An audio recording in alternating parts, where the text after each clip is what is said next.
at one of those parties at the Hamptons, especially in the Grayson Manor, because something's bound to go down there. Right. I just said, just as long as I'm the one not getting killed, I'm okay with it. Yeah. I'm okay. Well, it would be your debut and your day dead if you got killed. That would be it. You wouldn't be able to go back on. But who got you hooked into soaps, whether it be daytime or primetime? It was actually my mother. My mother and my grandmother both watched soaps when I was first born. And when I was 3, my mom was not a CBS watcher at the time. She was ABC at the time. So my first show that I remember seeing for the first time was All My Children and General Hospital. I didn't really get into One Life to Live yet. It was later on I got into One Life to Live, but General Hospital and All My Children were the shows that they watched at the time.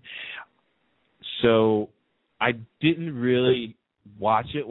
And then again, I was 3. I don't know how much of it I would have remembered. Right. But I do remember when I was in preschool, I was 4, and they were trying to find the station to where the cartoons were. And they didn't find it. They turned it to CBS, and As the World Turns was on. Seeing the globe and the beams, the big beams, if you don't know what opening sequence I'm talking about, you need to follow me on Twitter because I talk about it all the time. And it was basically the opening from 81 to 93, World Turns On and On, the one that had the big blue beams coming out of it, the nice blue globe, pretty much stuck out in my face, and the theme song of the show. And I was just like, I was so enamored by it, I had to watch it whenever it came on.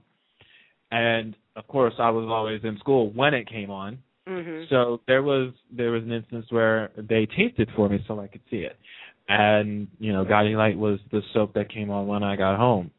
So that's how I got into As the World Turns and Guiding Light, and those were the first 2 I've ever watched where I knew what was going on right away. And then I got into ABC. I then started switching up a little bit, going to ABC, watching All My Children and Loving and One Night to Live and General Hospital. The first story I remember watching on All My Children was Nat in the Well, and Janet from Another Planet. Janet from Another Planet. That was one of my favorites. And the Megan storyline when Megan was dying on One Life to Live. Oh, that was so sad, yeah. That's my very first One Life to Live story. And, yeah, I was so upset when they killed her off. I loved Megan. I was 7 years old at the time, and I was just I was crying like no other because this girl was going away. And, that was my first story with that. And then General Hospital, Lucy Coe was just my woman. Lucy Coe. Yeah, right? Love her.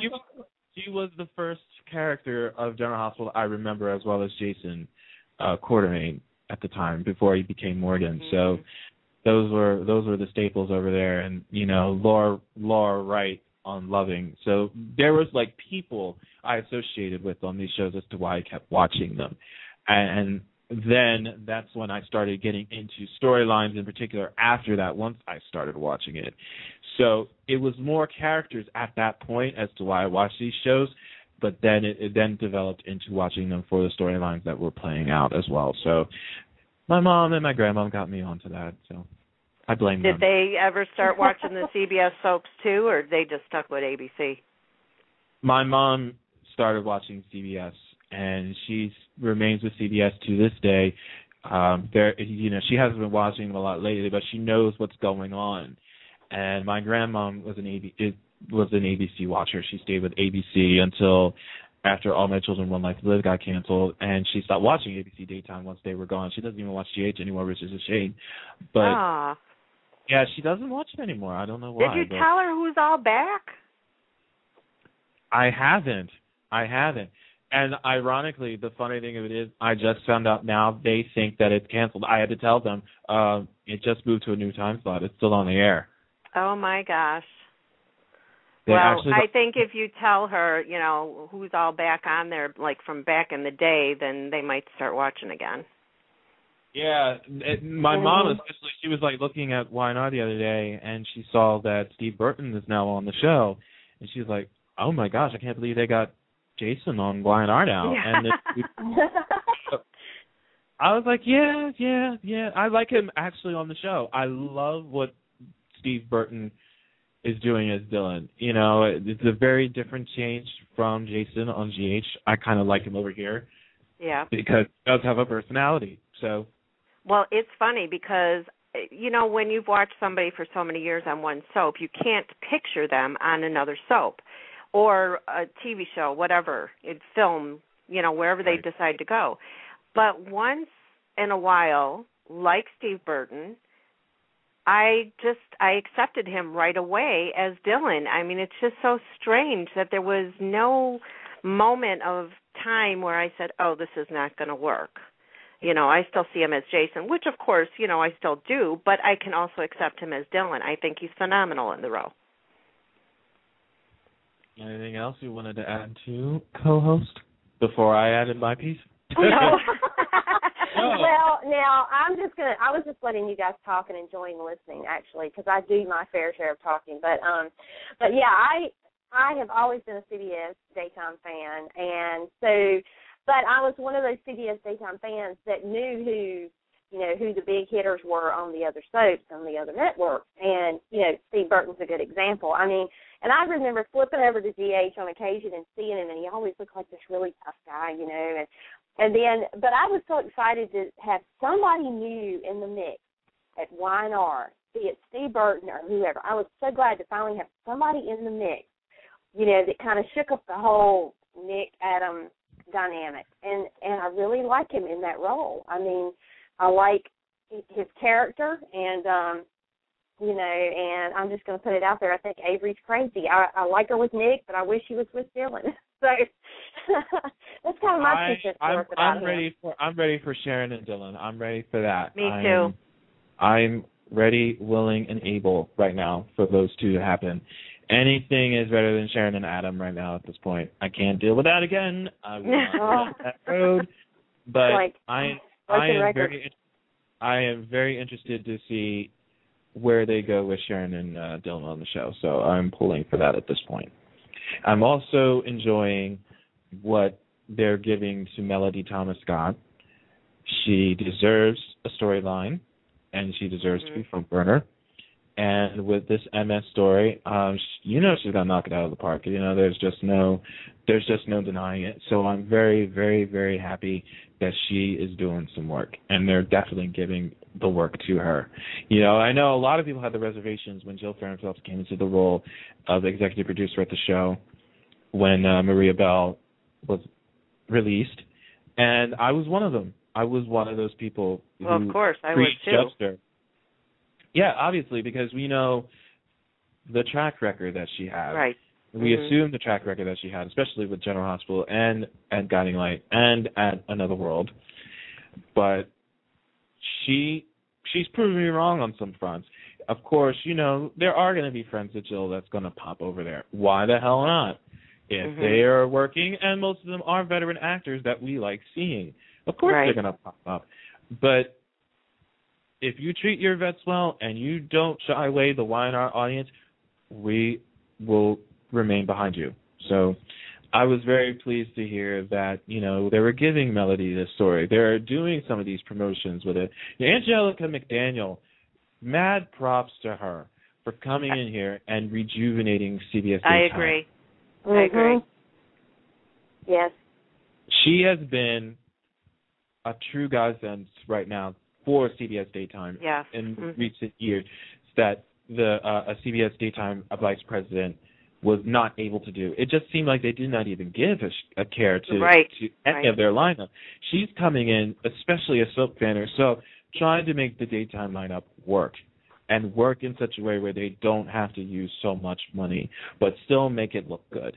The promotions that they're having for The Young and the Restless now, I love the concept of the idea of the fact that they're going to have these little video snippets before each Y&R episode for about 3 weeks to commemorate the 40th anniversary. I love how they were able to get some primetime actors doing promos for Y&R's 40th anniversary.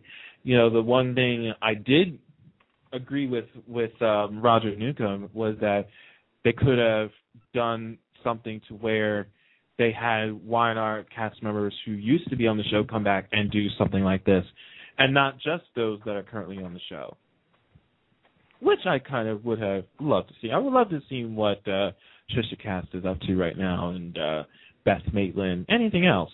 You know what I mean? Mhm. Oh yeah. Michael Corbett, even. I'll even go there rather than Kimberly Brown. Would love to see something like that. But you know, it's. I love the idea. I love the idea behind it. You know, General Hospital's also doing a great job in promoting the 50th anniversary. I do think GH is slightly better with it. Yeah. With the promotion of it, slightly better with it. I do think so, because honestly, the reason I feel that way is because look who they just brought back, as we said earlier. Look who has returned. Right. And you never thought in a million years would you ever think you would see Gene Francis and Ken Shriner back as Scotty and Laura. Nope. Ian Buchanan and Finola Hughes, here they are on contract, front burner. Jack Wagner back as Frisco. Christina Wagner, you know, and Lynn Herring, John Lindstrom, here they are again too. Yep. You know, it's just like you've seen all of these veteran actors come back to play, and it's amazing. You're seeing the hospital back first and foremost on a consistent basis. And here's the thing too. I was listening to something before I called in, and you know, they had mentioned that a hospital is being played into the show again, which is great. But then they also made a mention of how people always are complaining about something. And, of course, they're always complaining about what's going on in the hospital with Sabrina and Felix and Brittany, who I eloquently call Bitchney. Please, yes. I love Kelly, though. I love her. She played that part so well. And I say it numerous times, I hate the character. I love to hate the character. Not the actor, right. I totally agree with you. Love the actress. And that's one of the things that I think some people need to get in check too, is that the actor or actress is not the character. And many have confused that. But the other thing too is that, you know, they're seeing all these newbies in there, but I'm like sitting there going like, but again, didn't the show start off with newbies? Wasn't Monica a newbie? Wasn't Bobby a newbie? These are newbies too, and you can't really have a show without newbies nowadays anymore. And if they worked them in conjunction with some of the veteran cast, I think that's a whole different spectrum that they should be looking at too. Because then they're not just front burnering the newbies, but they're interacting with the what did you just call them?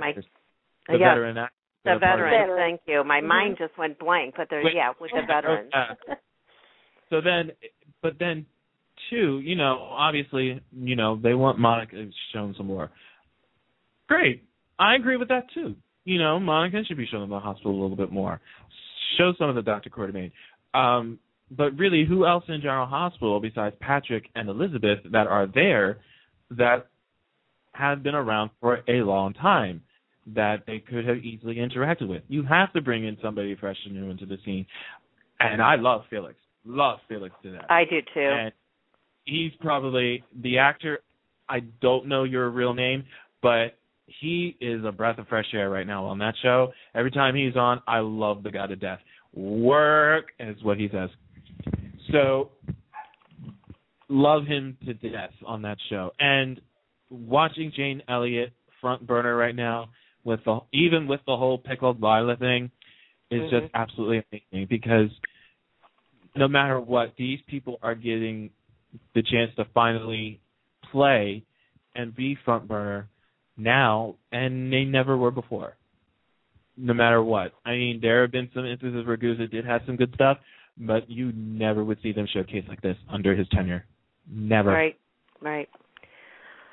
I know. I can't even imagine when they get back to, you know, because we know all of these people that are back on there now are not going to stay.